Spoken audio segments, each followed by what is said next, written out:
성경에 대해서 공부할 수 있게 하시고 그 성경에 대해서 아는 그것으로 만족하지 않고 이제는 그 성경 가운데로 저희 모두가 함께 들어갈 수 있는 그런 은혜를 허락하여 주셔서 감사합니다. 우리 지난주부터 이제 성경을 지금 통과하고 있습니다. 성경 속을 저희들이 걸어가는 가운데 있습니다. 100일 동안 함께 걸어갈 것인데 한 번도 낙오하지 않고 끝까지 관통하는 창세기에서부터 요한계시록까지 뚫어내는 그런 귀한 은혜가 있으시기를 바랍니다. 그런데 길을 가다 보면 길을 잃고 헤맬 때가 참 많이 있습니다.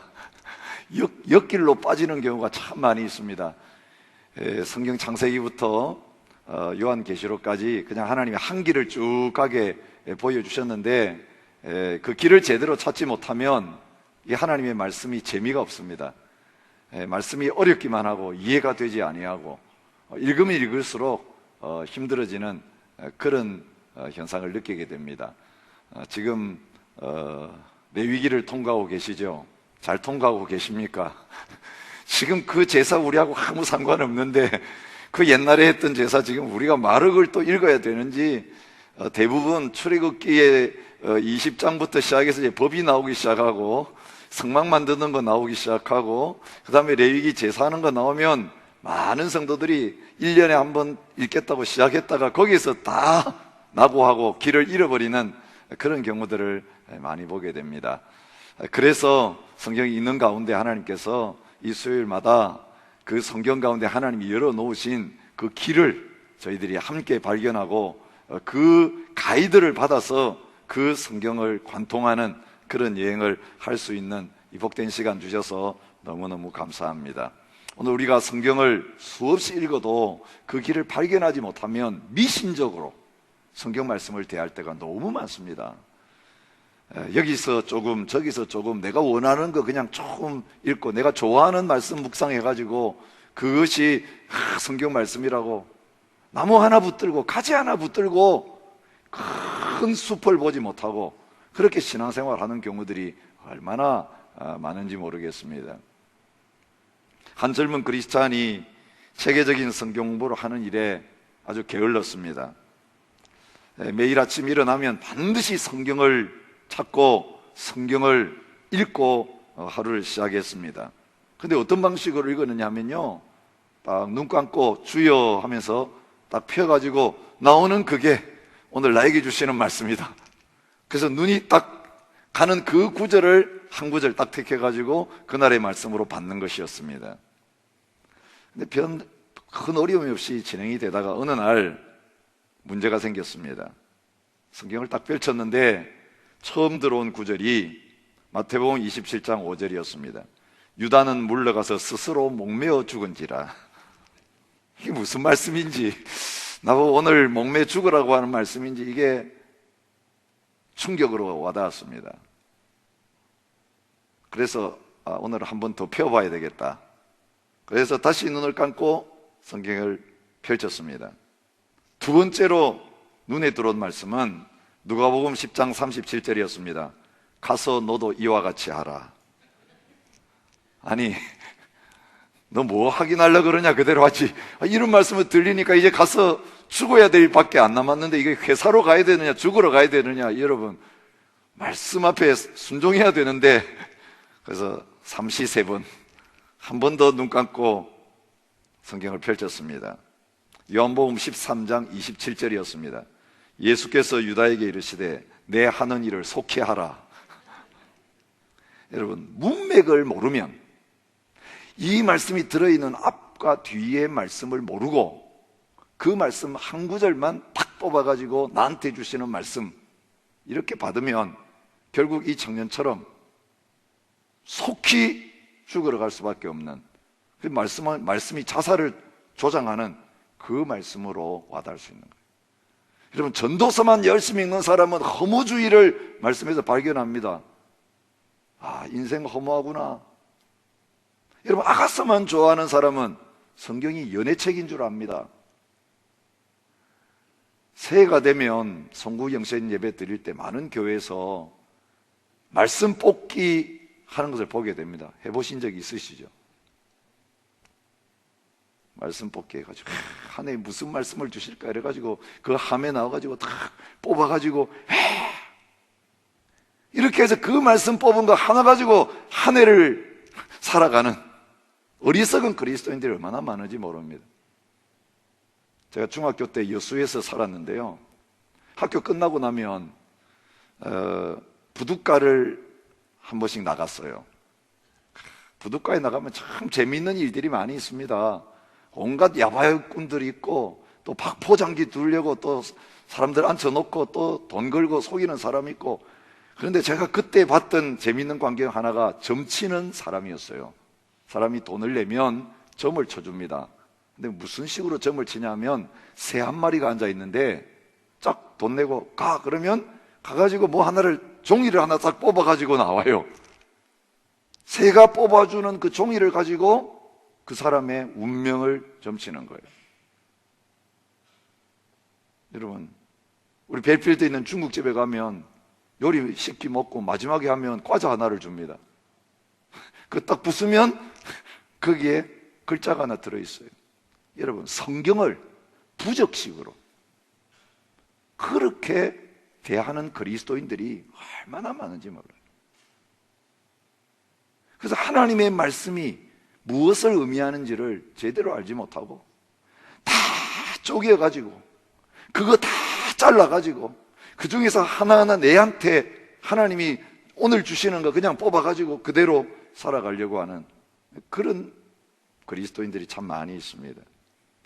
성경이 가지고 있는 가장 큰 특징이 뭐냐면, 우리가 지금 창세기부터 요한계시록까지 읽어나가자라고 하면서 성경을 통해서 우리가 발견하기로 하는 가장 중요한 것 중에 하나가 뭐냐면, 창세기부터 요한계시록까지 구약성경 39권, 신약성경 27권, 합계 66권이지만 1600년 동안 40명 이상의 다른 저자들을 통해서 그 사람들이 한 번도 만나가지고 그 책을 쓰자고 의논한 적도 없고, 자기가 쓴 책을 다른 책하고 연결시킨 적도 없고, 그저 하나님께서 감동해 주시니까 그저 한 사람 한 사람이 한 권씩 쓴 것밖에 없는데, 하나님께서 그 66권을 한 책으로 모으셔서 저희들에게 하나님의 말씀으로 주셨는데, 그 66권 전체가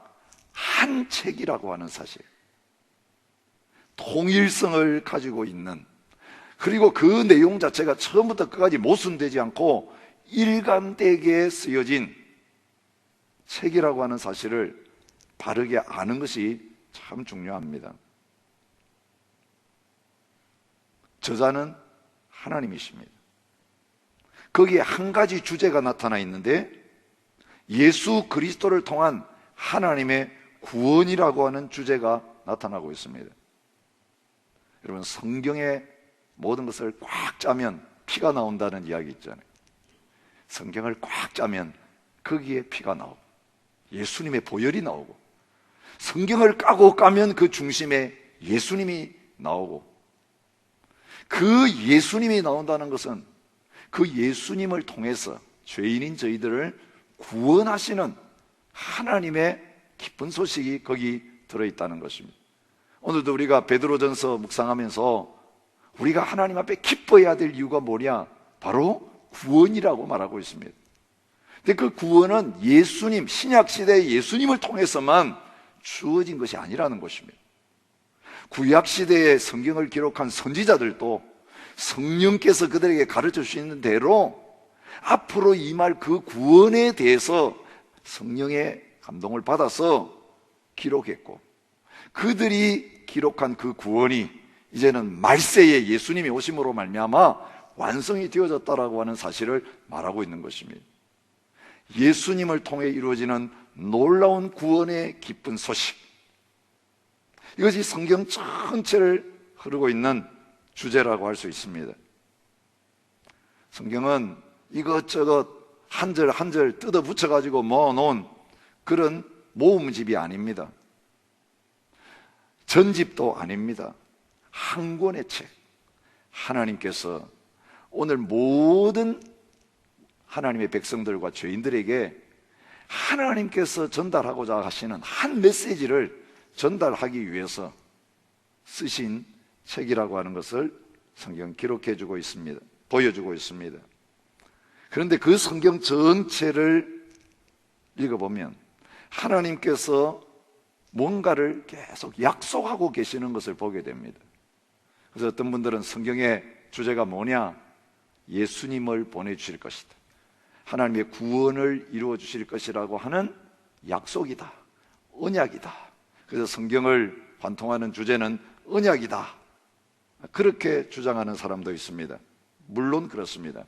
그런데 무슨 언약이냐는 것입니다. 뭐에 대한 약속이냐는 것입니다. 다음에 우리가 예수님, 그래, 예수님 알고 구원받는데 그 구원이 뭘 위한 것이냐? 구원받은 다음에는 어떻게 되냐? 거기에 대한 질문이 남는 것입니다. 예수님도 구원도 약속도 성경 전체에 계속 흐르는 주제지만 큰 그림은 아닙니다. 그러면 예수님이 오셔서 뭘 하셨느냐? 예수님이 이 땅에 오셔가지고 무엇을 이루려고 하셨는가? 예수님이 등장하시면서, 예수님이 떠나가시면서 무엇을 말씀하시는가를 보면 알 수 있습니다. 마가복음 1장 15절에 보면 예수님이 등장하시면서 처음으로 전하셨던 메시지가 나옵니다. 뭐라고 말씀하십니까? 때가 찼고 하나님의 나라가 가까이 왔으니 회개하고 복음을 믿으라. 이제 하나님의 나라가 가까이 왔다. 하나님의 나라를 선포하시면서 그분의 사역을 시작하신 것을 보게 됩니다. 그리고 하나님 나라의 문을 열어놓고 그 하나님 나라에 들어오라고 하나님 백성들을 초청하시고, 그리고 우리를 향해서 기도하라고 하시면서 그 나라가 임하도록 기도하라고 부탁하시면서 하나님의 나라가 이미 시작되었다. 귀신을 쫓아내시고 권능을 행하시면서 이런 일이 일어나는 것은 이미 하나님 나라가 임한 증거다. 우리가 올해 시작하면서 묵상했던 마가복음에 나타난 그런 모든 역사들을 통해서 하나님 나라가 이미 시작된 것을 보여주시고, 십자가에 죽으시고 부활하신 다음에 40일 동안 이 세상에 계시면서 제자들과 마지막으로 함께 하시면서 가르친 중요한 주제가 무엇인가? 사도행전 1장 3절에 그가 고난받으신 후에 또한 그들에게 확실한 많은 증거로 친히 살아계심을 나타내사 40일 동안 그들에게 보이시며 하나님 나라의 일을 말씀하시니라. 그렇게 말하고 있는 것을 보게 됩니다. 40일 동안 내가 하나님의 나라를 위해서 왔고 하나님 나라가 시작되었고 이제 그 하나님의 나라가 완성되어야 되는데 그 하나님 나라의 일을 해야 될 제자들에게 하나님 나라가 이런 것이다. 하나님 나라의 일을 말씀해 주셨습니다. 제자들이 말귀를 못 알아듣고 이스라엘 나라 회복할 때가 이때입니까? 이러니까 그런 소리 하지 말라. 이스라엘 나라 회복의 그 수준이 아니고 모든 민족 땅끝까지 이르러서 온 세계가 다 하나님의 나라가 되어지는 그 일을 위해서 너희들이 부름을 받았고 이제는 너희들이 나가서 하나님 나라를 전파해야 된다. 그렇게 부탁하신 것입니다. 그리고 사도행전을 보면 그들이 나가서 하나님의 나라를 전파했다라고 말하고 있습니다. 사도행전 28장 마지막 부분에 사도 바울이 로마의 감옥에 갇혔어도 뭐에 대해서 가르쳤느냐? 구약 성경의 말씀을 가지고 하나님 나라에 대해서 가르쳤다라고, 아무도 막을 수 없는 하나님 나라의 복음이 그 당시에 세계의 중심지인 로마까지 미치고 있는 그 모습을 보여주고 있는 것입니다. 여러분, 우리가 찾고 싶은 것을 성경에서 찾으면 안 됩니다. 하나님이 성경에서 성경을 기록하면서 딴 거는 다 잊어버리고 이건 몰라도 다 몰라도 괜찮아. 이걸 모르면 그 성경을 모르는 거다 라고 하나님께서 말씀 전체를 통해서 강조해 주신 것, 바로 예수님이 강조하시고 성경이 강조하는 그 주제를 우리가 알아야만 하나님의 뜻을 바로 알 수 있고 과거, 현재, 미래, 역사의 의미를 바로 알 수 있고 내 인생이 무엇을 위해 구원받았고 구원받은 다음에 무엇을 위해서 살아야 될 것인가라고 하는 그 방향이 나오게 되는 것입니다. 어떤 특별한 사람들만이 하나님 나라를 위해서 살아야 되는 게 아니라 우리 모두가 그 하나님 나라의 백성이고 그 하나님의 나라의 통치를 받을 뿐만 아니라 하나님의 나라의 통치를 왕같은 제사장이 되어서 이 세상 가운데 선포하고 확장시켜가는 그런 가운데 있다는 사실을 보여주고 계시는데, 여러분, 맨날 세상 나라 돌아가는 것에만 관심 가지는 우리들의 눈이 하늘을 바라보게 되어지고 하늘의 보좌를 바라보게 되어지고 영적 세계를 바라보게 되어져서, 아, 내가 하늘나라 백성이구나, 하늘나라 시민이구나, 이 눈이 활짝 뜨여지는 이번 100일이 될 수 있기를 축복합니다. 천국 시민도 했는데 천국 시민이 지켜야 될 법도 모르고 이 나라가 어떤 나라인지에도 관심이 없고, 분명히 내 신분은 바뀌었는데 내 몸뚱아리는 땅의 나라에 속해가지고 뭘 먹고 살까, 뭘 입고 살까, 어떻게 하면 출세할까, 온통 땅의 나라에 우리의 마음을 다 뺏기고 있다면 이거는 참 바르지 못한 모습입니다. 우리의 신분이 옮겨졌으면, 시민권 받았으면 이제는 우리의 모든 정체성이 거기에 있어야 되고 그 나라를 위해서 모든 시간과 물질과 우리의 인생을 쏟아붓는 그런 역사들이 일어나기를 주님께서 원하고 계시는데, 여러분, 그 나라의 영광을 함께 볼 수 있기를 축복합니다. 하나님의 나라라는 게 도대체 뭡니까? 그런 질문을 던질 수가 있습니다. 어디 있습니까, 하나님의 나라는? 여러분, 예수님 왔을 때도 사람들이 예수님 만나가지고 제일 궁금해했던 게 그거였습니다. 유대인들도 하나님 나라 기다리고 있었거든요. 예수님 메시아인 줄 모르니까 당신이 메시아라면 당신 나라 어디에 세울 거요? 그죠? 우리가 나라라는 개념하면 장소가 있는 것입니다. 그래서 많은 그리스도인들이 하나님의 나라라고 생각할 때 어떤 특별한 지역에 세워지는 하나님의 나라, 그래서 하나님의 나라를 어떤 한 지역으로 생각하는, 한 공간으로 생각하는 그런 잘못된 개념에 많이 잡혀 있는 걸 보게 됩니다. 대표적인 우리의 오해가 뭐냐면 천국과 하나님의 나라가 다른 줄 아는 거예요. 천국과 하나님의 나라 같습니까? 다릅니까? 같습니다. 많은 사람들이 천국은 죽어서 가는 나라, 영원히 가 있는 나라, 하나님의 나라는 주님이 다시 오실 때에 새로운 하늘, 새로운 땅 같이 세우는 나라, 그렇게 잘못 생각하는 경향이 많습니다. 왜 그런 개념이 왔습니까? 불교 믿다가 우리가 예수 믿었거든요. 그래서 불교 믿을 때 우리 속에 박혀있는 개념이 있어요. 무슨 개념입니까? 천당 개념이에요. 천당, 하늘집. 그래서 성경에 마태복음 읽다가 또 다른 복음서에다 천국 나오니까 이게 천당이구나, 죽어서 영원히 가 있는 곳, 몸은 썩어서 그냥 없어지고 영혼만 가서 영원히 잘 사는 그게 천국인 줄 오해하고 있는 것입니다. 아니요. 여러분, 지난번 종말론 우리가 공부할 때 우리가 배웠죠? 소위 우리가 일반적으로 영혼이 죽으면 영혼이 들어가서 있는 그 천국이라는 그 개념은 완전하지 않은 것입니다. 그건 완전한 천국이 아닙니다. 그건 중간 대기 상태입니다. 영혼이 잠시 머무는 곳입니다. 언제까지? 주님 다시 오셔가지고 이 영혼에게 몸을 주실 때까지. 어떤 몸이요? 부활한 영광스러운 몸을 주실 때까지. 대기하는 장소가 낙원이에요. 낙원. 그건 중간지대예요. 안 믿는 영혼이 들어가서 머무는 것도 중간지대예요. 영원한 형벌, 영원한 축복은 언제 받습니까? 몸을 입고 나서 부활한 몸으로 그 나라에 들어가는 것이고, 부활한 몸으로 영원한 불못에 던져서 이제는 거기서 영원히 고통을 당하는 그런 상태에 있는 거예요. 이스라엘 사람들은 하나님의 이름을 함부로 안 불렀습니다.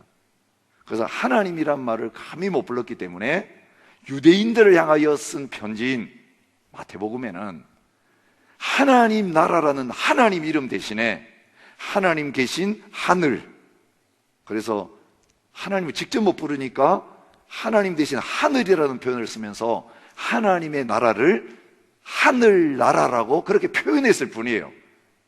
근데 어떤 사람들은 천국이 다르고 하나님의 나라가 다르다 이렇게 오해하는 경우가 많아요. 이제 여러분 앞으로 마태복음, 마가복음, 누가복음, 요한복음 읽을 터인데 이게 왜 이리 다르냐? 받는 사람들이 다르기 때문에 그 사람들에게 맞는 표현을 사용한 것입니다. 그런 부분에서 하나님의 나라의 완성은 어떤 모습이냐?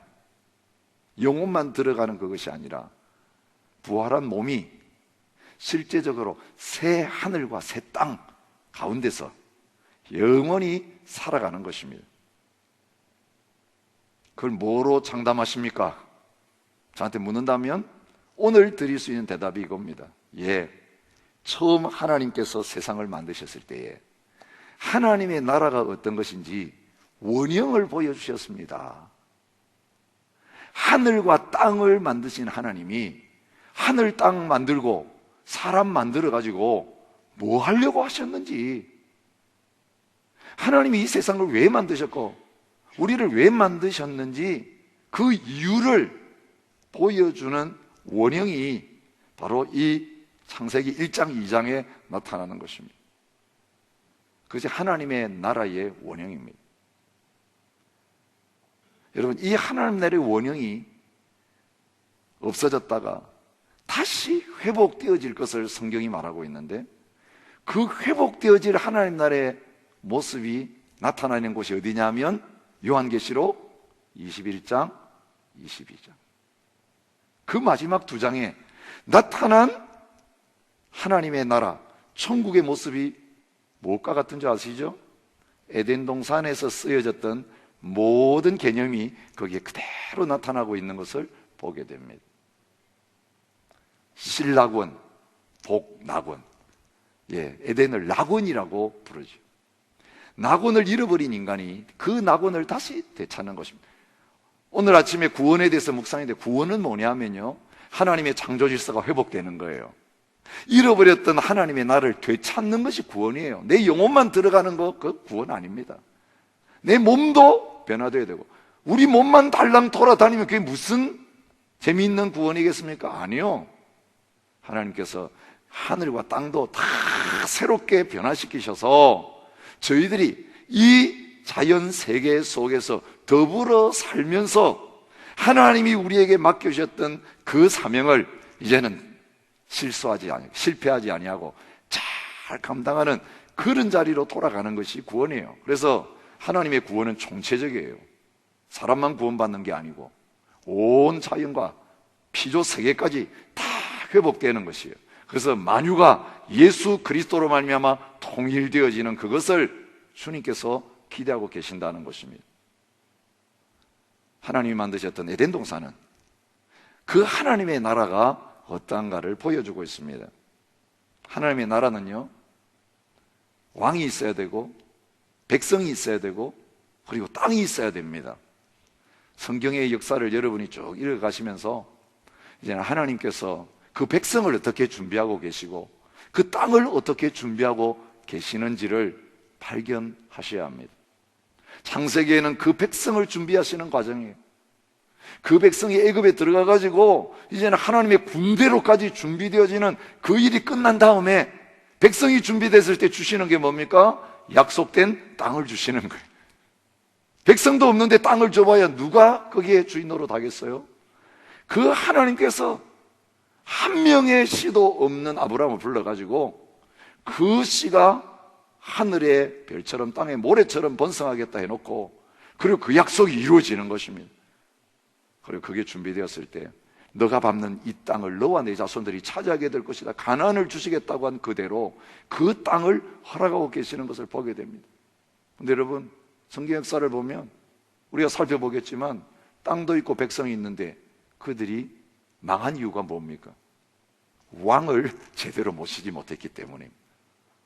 여러분, 아무리 백성이 많고 아무리 넓은 땅이 있어도 그날에 제대로 된 통치자, 제대로 된 주권자가 없으면 그 백성은 고통당하고 그 나라는 완전히 무질서에 빠지는 것을 보게 됩니다. 우리가 세계 열방을 위해서 계속 지금 기도하고 있는데 그렇게 좋은 땅, 좋은 환경 속에 있는 나라들이 지금 전쟁을 벌이고 경제적으로 궁핍하고 고통스러운 이유가 뭔가 보면 제대로 된 지도자를 만나지 못해가지고 그 모든 좋은 것들을 다 잃어버리는 모습을 보게 되는 것입니다. 여러분, 하나님께서 이렇게 일그러지고 깨뜨려진 이 세계의 현실을 보여주시면서 원래가 어떤가를 너가 알아야 된다, 뿌리가 어떤가를 제대로 알아야 된다, 그렇게 말씀하시면서 보여주신 곳이 처음 하나님께서 역사를 시작하셨고 처음 하나님께서 그 나라를 출발시키신 에덴 동산을 1장 2장을 통해서 보여주고 계시는 것입니다. 사람들이 요즘 이상한 데 관심을 참 많이 가집니다. 잃어버린 법궤를 찾겠다고 나서가지고 시간과 물질을 다 쏟는 사람이 있어요. 어떤 사람은 지금 홍해가 어디 있는지를 찾아다니겠다고, 그죠? 온갖 위험을 무릅쓰고 뛰어다니는 분이 있습니다. 한국에도 그런 분 하나 있죠. 떨기나무라는 책을 쓰신 분. 여러분, 장소가 어딘가 거기에 목숨 거는 것처럼 어리석은 건 없습니다. 에덴 동산이 어디 있을 것 같습니까? 여러분, 에덴 동산은 홍수 이전에 있었습니다. 그죠?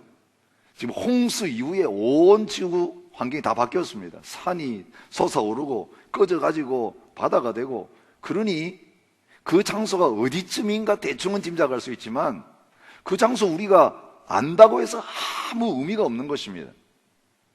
하나님의 나라는 어떤 장소에 방점을 두고 있지 않기 때문입니다. 에덴 동산 찾아다닌 사람들이 그동안 주장했던 에덴 동산에 대한 책이 한 권 나왔어요. 아주 재미있는 내용이 많습니다. 바레인의 사하르라는 도시, 이라크의 구르나라고 하는 도시, 이란 서부에 있는 고대 아르메니아의 지역, 이건 다 지금 유프라데스 티그리스 강 에덴 동산에서 바로 냈다 그러니까 그 근처일 거다. 이라크, 이란, 그 근처 지역일 거라고 주장하는, 그래도 고개가 끄덕여지는 그런 내용입니다. 그런데 택도 없는 주장들도 있습니다.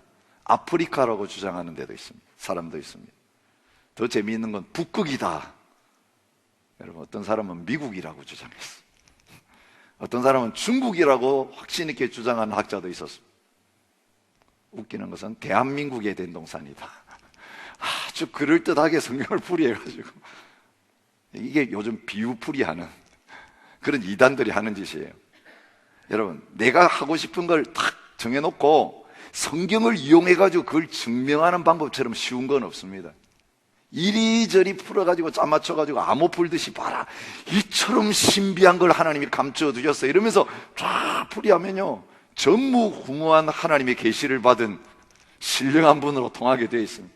오, 얼마나 많은 성도들이 그런 어리석음, 확실하고 분명하게 환히 보여주신 거는 연구도 안 하고 믿으려고 안 하고 어디에 숨어있는 그걸 알아가지고 신비하고 오묘한 신앙생활을 하겠다고 하는 그런 자리에 빠른지 모르겠습니다. 이렇게 하나님이 분명히 밝히 보여주신 것을 믿지 않고 살아가지 않을 때 우리가 이런 마귀의 유혹에 빠지게 되는 것입니다. 여러분, 오늘도 타락한 세계 속에서 많은 사람들은 이상향을 찾아요. 유토피아 어디 있느냐, 파라다이스가 어디 있느냐, 중국식 개념으로 하면 샹그릴라가 어디 있느냐, 그죠? 불교식으로 말하면 정토가 어디냐. 오늘 이 세상의 모든 종교, 모든 사람들은 내 현실에 만족하지 못해요. 뭔가 이상적인 세계가 있을 것 같아요. 참 이상하죠? 한 번도 본 적이 없고 가본 적이 없으면서 왜 현실에 만족하지 못하고 그 이상적인 세계를 꿈꾸고 있을까요? 이게 모든 범죄한 인류들이 원래 하나님의 형상으로 지음받은 그 에덴의 기억들을 다 가지고 있기 때문입니다. 범죄하고 타락했어도 그 이상적인 그 출발지가 있었을 것 같은 거예요. 하나님께서 지금 이 세계가 왜 이 모양인지, 어디로 도약해야 될 건지를 보여주시기 위해서 보이신 에덴 동산은 역사에 대한 하나님의 설계도입니다. 여러분, 건물에 문제가 생기면 도면을 봐야 합니다. 설계도면을 보면서 그게 여기 있구나, 이 밑에 배선이 이렇게 돼 있구나, 그 설계도면에 드러난 걸 가지고 현재를 진단하고 문제를 해결할 수 있는 것처럼 하나님의 나라에 대한 생각을 어디서 찾아야 되느냐, 에덴 동산을 통해서 보여주고 계시는 것입니다.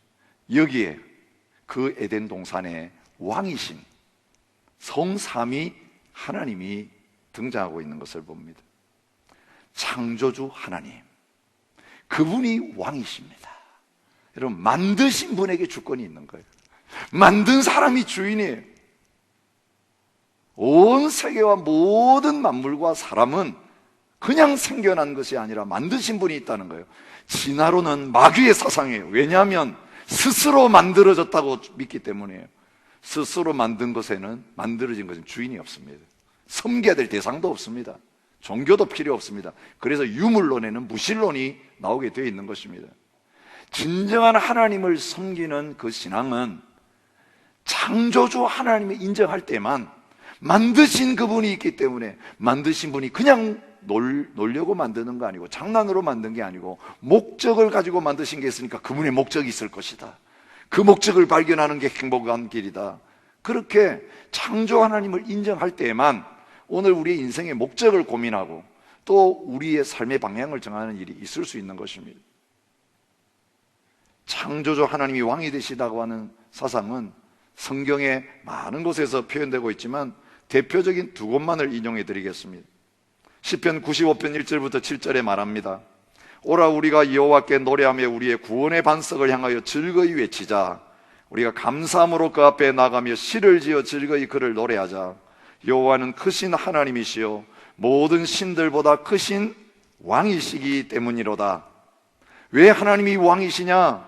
땅의 깊은 곳이 그의 손안에 있으며 산들의 높은 곳도 그의 것이로다. 바다도 그의 것이라. 그가 만드셨고 육재도 그의 손이 지으셨도다. 오라, 우리가 굽혀 경배하며 우리를 지으신 여호와 앞에 무릎을 꿇자. 그는 우리의 하나님이시요 우리는 그가 기르시는 백성이며 그의 손이 돌보시는 양이기 때문이라고 말하고 있는 것입니다. 창조론 무너뜨리면 기독교 신앙 무너집니다. 하나님이 만들지 않은 우연히 지어진 세계 속에 우리가 선과 악을 고민할 이유가 없습니다. 그냥 잘 먹고 잘 살다가 가면 그만입니다. 영혼이 어디 있습니까? 몸이 전부인데. 여러분, 성경은 분명히 창조주 하나님께서 저희들을 만드셨는데 몸뚱아리만 흙으로 만드신 게 아니라 그 속에 호흡을 불어넣으셔서 영혼을 창조하시고 지으시되 하나님의 형상대로 소중하게 지으신 하나님이신 것을 말해주고 있습니다. 그래서 요한계시록 4장 11절에서 찬양합니다. 우리 주 하나님이여 영광과 존귀와 권능을 받으시는 것이 합당하오니 주께서 만물을 지으신지라. 만물이 주의 뜻대로 있었고 또 지으심을 받았나이다 하더라. 그렇게 말하고 있습니다. 하나님이 왕이시면 그분은 다스릴 수 있는 권세와 능력이 계셔야 합니다. 무능한 왕처럼 힘든 건 없습니다. 지혜도 없고 능력도 없는 왕, 위엄도 없는 왕, 그거는 허수아비입니다. 호주도 왕을 인정하는 나라지만 그 왕은 상징적인 존재일 뿐입니다. 한 번씩 멋있게 차려입고 나와가지고 품위를 자랑하고 그저 순방하지만 그에게는 군사권도 없고 외교권도 하나도 없습니다. 그저 상징적인 존재일 뿐이에요. 많은 그리스도인들이 하나님을 그 수준으로 대하고 있습니다. 그래서 주일날 되시면 등장해가지고 예배나 받고 돌려보내시는 분, 우리의 삶의 현장 속에는 아무 간섭 안 하시고 너희 알아서 해라 자유방임하시는 하나님, 시계에 태엽 감아놓고 알아서 돌아가게 만드시는 그 정도의 하나님, 매일매일 살아계셔서 우리와 함께 하시고 우리의 인생을 주장하시는 그런 하나님이 아니라 그저 품위만 가지고 가만히 보좌에 앉아 계시는 그 수준의 하나님으로 하나님을 오해하는 경우가 얼마나 많은지 모릅니다. 그런 사람에게 하나님 나라 개념 필요 없습니다. 그저 내 하고 싶은 대로 살면 그만이지 뭐 말씀드리다 보면서 하나님의 뜻을 발견하고 살아가려고 노력할 이유가 있겠습니까? 하나님은 살아계십니다. 하나님의 능력이 있으십니다. 그 만드신 만물을 그 말씀으로 통치하시기 때문에 우리가 그 말씀을 알아야 되고 그 말씀 앞에 복종하는 일들이 필요한 것입니다. 하나님이 천지 만물을 뭐로 만드셨습니까? 말씀으로 만드셨습니다. 존재하라고 하시니까 그대로 다 존재하게 되었다. 온 자연 만물이 지금도 하나님의 말씀에 복종하면서 운행되고 있습니다. 창조 질서에 복종하면서 천체가 움직이고 있고 사시가 움직이고 있고 모든 동물 하나하나까지도 하나님이 지으실 때 그에게 주신 본능과 지혜를 따라서 움직이면서 그 하나님의 말씀에 따라서 움직여가고 있는 것을 보게 됩니다.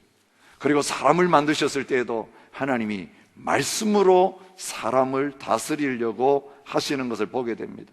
우리 읽지 않았지만 창세기 2장 16절부터 17절에 말씀하십니다. 여호와 하나님이 그 사람에게 명하여 이르시되 동산 각종 나무의 열매는 내가 임의로 먹되 선악을 알게 하는 나무의 열매는 먹지 말라. 내가 먹는 날에는 반드시 죽으리라 하시니라. 여러분, 다른 거 다 마음대로 할 수 있었습니다. 근데 선악을 알게 하는 나무 열매 먹지 말라. 하나님이 단 한 가지의 법을 주셨습니다. 이 법 왜 주셨을까요? 많은 분들이 이야기합니다.